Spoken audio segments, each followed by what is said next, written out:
In the beginning of our lives, in our mother's wombs, we start as one sphere, then gradually grew into various geometric forms. All life forms, trees, plants, dogs, cats, everything, originate from the same geometrical and structural patterns of creation. All life forms are based on these geometrical patterns. These geometrical relationships are important to perceive for two reasons. One, so that your left brain can actually see, comprehend, and realize that creation is not based on Darwinian's theory of evolution, that life is based on an accidental fluke. There is order in creation. There are cymatics, protons, mathematics, and geometry involved in our creation, and in all creation. And through seeing this process of creation, you will begin to realize the unity of all life. Every known life form begins as a sphere. The sphere in relationship to humans is known as the ovum. The ovum is a perfectly round circle. This is our beginning, as a perfectly round sphere. All of us begin as a sphere. Around the ovum is a membrane called the zona pellucida. The zona pellucida has to do with why the ancients put two circles around the flower of life instead of just one, or none at all. Inside the membrane is a liquid, and inside that liquid there's another perfectly round sphere called the female pronucleus, which contains 22 plus 1 chromosomes, half the chromosomes necessary to create a human body. The number of chromosomes changes depending on the life form, and those particular chromosomes are different in every life form. We start as the female ovum in our mother's reproductive system, waiting to be joined by our male counterpart. It does only take one sperm to fertilize an egg, but it takes hundreds of sperm to make that process possible. Out of those hundreds of sperm, 10, 11, or 12 must come together and form a pattern around the surface of the ovum that allows the 11th, 12th, or 13th sperm to enter the ovum. One sperm cannot get through the membrane without the help from the other 10, 11, or 12 sperm. The chosen sperm gets in through the zona pellucida with the help of the other sperm and then starts swimming toward the female pronucleus. Once this happens, the sperm's tail breaks off and disappears. Next, the tiny sperm's head expands and enlarges to a perfect sphere, becoming the male pronucleus. It becomes exactly the same size as the female pronucleus, and it contains the other half of the necessary biological information. Next, they pass through each other and form a geometrical relationship called the vesica piscis. At that exact moment, the male and female pronuclei form the image of the first motion of the first day of Genesis, and literally all the information of the reality and light is contained in that geometry. Drunvalo theorizes that the female determines which sperm will enter, and that the male sperm has to have a matching spherical diameter identical to the female's in order for the male sperm to enter the ovum and for fertilization to occur. After the two pronuclei, the male and female, make a vesica piscis, the male pronucleus continues to permeate the female pronucleus until they are one. At this time, it is called a human zygote, the first cell of the human body. We begin as a sphere before we were created into our fully formed human body, and to be specific, we were a sphere within a sphere. The human zygote is about 200 times bigger than the average cell in the human body, so big it can be seen with the naked eye. When it divides into two, each of those two cells are half the original size. The cells keep dividing like this, getting smaller and smaller until they have divided 8 times and number 512. At that point, the average cell size of the human body is reached. When that happens, mitosis continues and the dividing cells expand beyond the boundaries of the original zona pellucida. All life uses this process.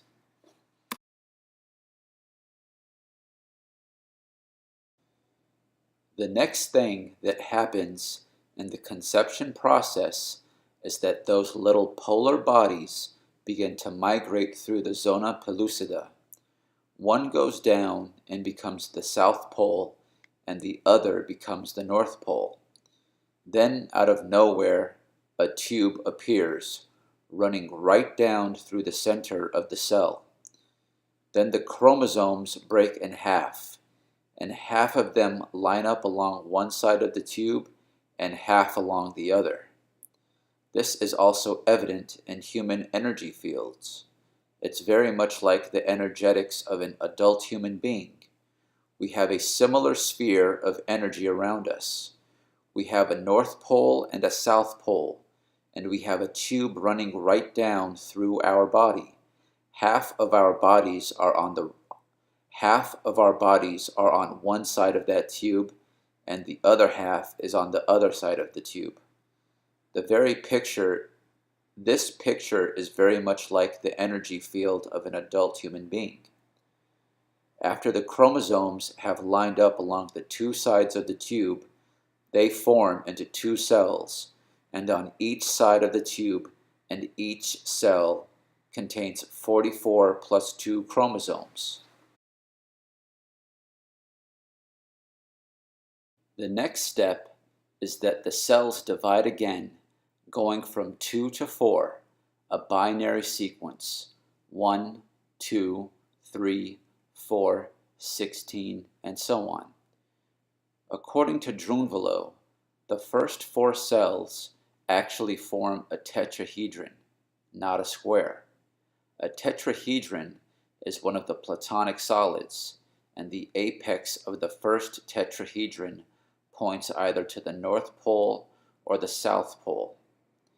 A tetrahedron in a 2D form is a triangle, and it pointing upward or downward designates whether it is a symbol of water or fire.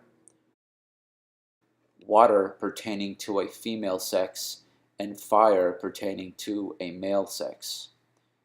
Drunvalo theorizes that depending on the apex of the tetrahedron, whether it is pointing up or down, determines the sex of the unborn baby. Moving on. Next, the cells divide into 8.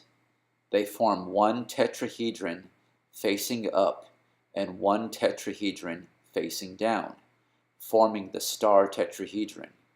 This is the egg of life. This form came out of Genesis. It came out of Yah's second rotation. Every single life known must pass through the egg of life. According to Drunvalo, this point where the original 8 cells form a star tetrahedron, or a cube, is one of the most important points in the creation of the body.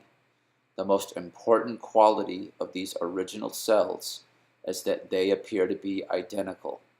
There appears to be nothing different about them at all. These original 8 cells are closer to who we really are than our physical body is. They are closer to our nature. These 8 cells are immortal relative to our bodies. You have to keep in mind that we get a brand new body every 5 to 7 years. Every single cell in our body dies within a 5 to 7 year period and is replaced with a new one, except for the original 8 cells. They remain alive from the time we are conceived until the time we die and leave our bodies. All the other cells go through their life cycles, but not these original 8 cells. These cells are centered in the precise geometric center of our body, which is slightly above the perineum. For the female, the perineum is located between the anus and the vagina. For the male, it's between the anus and the scrotum. There's a little piece of skin there, and even though there's not a physical opening, there is actually an energetic opening. That is where the central tube runs through your body, coming out the top through the crown chakra at the top of your head. If you look at a newborn baby during the first few weeks, you'll see the top of its head pulsing. If you were to look at the bottom of the baby at its perineum, you'd see the same pulsing. That's because the baby is breathing in the proper way. Both ends are pulsing because the electromagnetics are flowing from the two poles, coming not only from the top down, but from the bottom up and meeting. From the point where the original 8 cells are located, it's the same distance to the top of your head as it is to the bottom of your feet, and the cells are arranged just as they were when they first came down into existence, in the egg of life pattern, north up, south down. Drunvalo further states that human beings do not grow like a string bean, getting longer and longer. We actually grow radially in 360 degrees from the original 8 cells.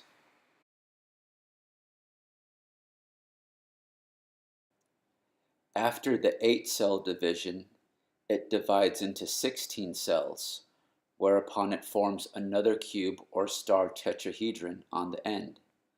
This is the last time it will be symmetrical. When it divides into 32, 16 cells are in the middle and 16 on the outside.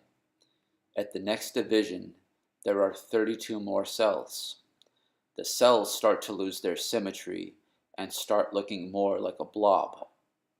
Drunvalo states that the blob has consciousness in it, but if you know anything about water as to how it is conscious already, then you know there was life and consciousness already existing from the first sphere, already existing in the ovum. Once it gets to this state, it becomes a perfect hollow sphere. Then the North Pole starts dropping through the space inside, going down toward the South Pole, and the South Pole comes up through the space to meet the North Pole. The hollow sphere then becomes a torus, a spherical torus. Every single known life form goes through this torus stage. This information in the torus shape is called the morula. After this, the expansion goes beyond the zona pellucida, and the cells begin to differentiate. The hollow space inside the torus becomes the lungs, the North Pole becomes the mouth, the South Pole becomes the anus, and all the internal organs form inside the tube that runs through the middle. Drunvalo theorizes that this might be why biblical tradition says that the tree of knowledge of good and evil is an apple tree. So you can see, we start out as a sphere, the ovum. We then move to a star tetrahedron at 4 cells, then on to 2 interlocked tetrahedrons at 8 cells. From 2 cubes at 16 cells, we turn back into a sphere beginning at 32 cells, and from the sphere we become a torus at 512 cells.